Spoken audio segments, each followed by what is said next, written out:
Welcome to our channel. Today we how to set up EV charging at home with ChargePoint, complete guide step by step clearly. To set up EV charging at home with ChargePoint, begin by assessing your home's electrical infrastructure. Determine the amperage of your electrical panel to ensure it can support an EV charger.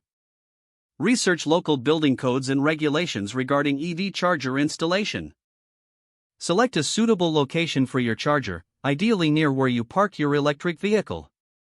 Purchase a ChargePoint home charging station that meets your needs, considering the charging speed and smart features. Unbox the ChargePoint home charger and review the installation manual included. Turn off the power to your electrical panel before starting any installation work. Install a dedicated circuit breaker if your current electrical panel doesn't have one available. Mount the ChargePoint charging station on the wall using the provided hardware. Connect the wiring of the charger to the circuit breaker according to the installation manual. Ensure all connections are secure and properly insulated. Restore power to your electrical panel. Test the charger by plugging it into your electric vehicle. Follow the ChargePoint app instructions to set up your user account and connect the charger.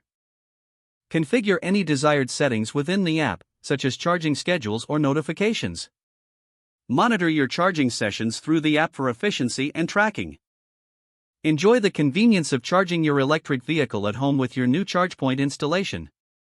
If the page does not load, refresh the browser or try again in a private or incognito window. Make sure you are using the correct email address, then retype it carefully to avoid small typos. If your password is not accepted, use the reset option and create a new strong password you can remember. Check your spam folder for verification or security emails, then complete any requested confirmation steps. Enable two-factor authentication if available to improve account security and reduce unauthorized access risk.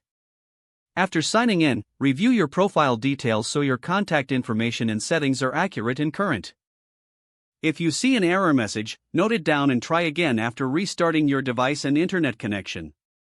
Log out when you finish, especially on shared devices, to keep your account and payment information secure. If the page does not load, refresh the browser or try again in a private or incognito window. Make sure you are using the correct email address, then retype it carefully to avoid small typos.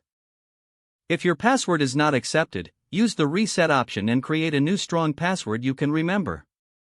Don't forget to like this video and subscribe to our channel for more step-by-step tech guides.